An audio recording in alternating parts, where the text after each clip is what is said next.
Felipe Pedroso falou: anjos têm personalidade? São indivíduos com singularidade? Ou são apenas forças da natureza, como alguns espiritualistas da modernidade, como dizem alguns espiritualistas da modernidade? Olha, eu posso dizer o que as pessoas disseram sobre anjos historicamente, né? Eu não posso dizer o que é um anjo porque eu sou historiador, eu não sou médium, nem teólogo, nem nada parecido. Mas, assim, os anjos, eles têm personalidade, segundo, em alguns textos antigos a gente encontra a personalidade para os anjos num estágio mais avançado do desenvolvimento mais avançado cronologicamente, tá? Não em termos de sofisticação necessariamente. Não é que melhorou, mas assim, com o passar do tempo, os anjos, vamos pegar na tradição do judaísmo. No judaísmo, anjo é um termo muito genérico, sem personalidade nenhuma, que aparece na Bíblia hebraica, né, no Antigo Testamento. Com o passar do tempo, os anjos vão ganhando uma certa distinção. Então você passa a ter hierarquias bem organizadas de anjos, arcanjo, anjo, querubim, serafim, isso organizado hierarquicamente. Tem diferentes hierarquias, né, nesse sentido. Alguns autores antigos já começaram a propor isso, medievais como Maimônides escreveram sobre isso e por aí vai. Mas, já nos tempos do Novo Testamento, você tem anjos que têm nome. Isso não existe nos textos mais antigos da Bíblia hebraica. Você tem isso só no livro de Tobias, que é um livro bem tardio, e no livro de Daniel, que também é um livro bem tardio. Então, no livro de Tobias, você tem o Rafael, que é uma espécie de anjo da guarda de Tobias, e você tem o Gabriel, no Novo Testamento, nos Evangelhos, que é o que traz a mensagem para Maria, e você tem no livro de Daniel, você tem. No livro de Daniel, você tem Miguel.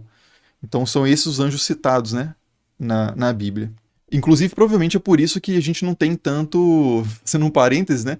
A gente tem muito Gabriel, Rafael e Miguel no Brasil, né? Como nomes próprios. Miguel, Rafael e Gabriel. Quando você vai para os Estados Unidos, você tem muitos Gabriels, que é o Gabriel, você tem muitos Michaels, que é o Miguel, mas você não tem quase nenhum Rafael. Raphael. Como é que fala Rafael em inglês? Porque Rafael faz parte de um. O Rafael só aparece biblicamente, só é um nome bíblico, se você tem uma Bíblia católica romana, ou ortodoxa, ou etíope, né? Porque você precisa do livro de Tobias. E como os Estados Unidos é majoritariamente protestante, eu acho que eles não consideram Rafael um nome bíblico, né? Eu acho que é isso, não tenho certeza. Mas voltando para o assunto, né? Então você já tem esses desenvolvimentos de anjos. Aí quando na literatura enoquiana também, que é um pouco anterior ao Novo Testamento, mas já é posterior, contemporânea praticamente de Daniel, você tem que aparece nos manuscritos do Mar Morto, né? Onde você encontra também o livro de Tobias, etc. Mas na literatura enoquiana, como o livro de Enoque, nos Jubileus, nessa tradição enoquiana, apocalíptica, né? Do apocalipticismo judaico, você tem já vários anjos, muitos e muitos anjos, assim, que são, por exemplo, tem os anjos caídos, já tem nome, né? Como o Azazel, o Samiasa, que às vezes é identificado como o mesmo. Enfim, já começa a aparecer, eles já começam a se tornar realmente personagens mais complexos. Mas inicialmente, se você pega a maior parte dos textos na Bíblia hebraica, você, quando fala assim, anjo do Senhor, geralmente é tipo uma manifestação de Deus. Isso é um tema interessante para trazer para um vídeo também. Que provavelmente era Deus mesmo, mas depois entra uma certa, por uma questão de piedade, né? As pessoas começam a evitar essa ideia do contato direto de Deus com as pessoas e surge essa figura do intermediário, que é o anjo, que na verdade é uma manifestação de Deus ele mesmo, né? Mas aí isso começa a tomar o contorno de um ser diferente de Deus, e aí viram anjos diferentes, múltiplos, e aí com nomes e com papéis, enfim, e aí surgem essas hierarquias, mas é desenvolvido de uma forma bem gradativa. E depois dá uma olhada lá no vídeo que eu fiz sobre a aparência dos anjos, eu falo um pouco sobre isso. Como a aparência dos anjos segundo a Bíblia, um negócio assim. Tem um vídeo aqui no canal que eu fiz há uns tempos, sei lá, um ano atrás, que eu entro nessas questões. O Marcelo falou aqui: professor, sei que você já falou em outro momento, mas poderia falar sobre El ter se tornado Yahvé? Eu tô devendo um vídeo sobre isso também, né? Mas basicamente, El é um deus do panteão cananeu, é o chefe do panteão, né? O patriarca, por assim dizer, dos deuses cananeus, pelo menos nos textos de Ugarit, que é na atual Síria, né? Tá perto ali da. Tá na região do Levante, né? Que é onde se desenvolve o imaginário que a gente encontra na Bíblia, principalmente, claro, com influências mesopotâmicas, egípcias, etc. Mas na Síria a gente encontra, em Ras Shamra, em Ugarit, a gente encontra vários textos que falam sobre esse deus, El. E esse deus, ele características desse Deus vão ser assimiladas para o imaginário a respeito de Yahvé, do Deus específico que a gente encontra na Bíblia.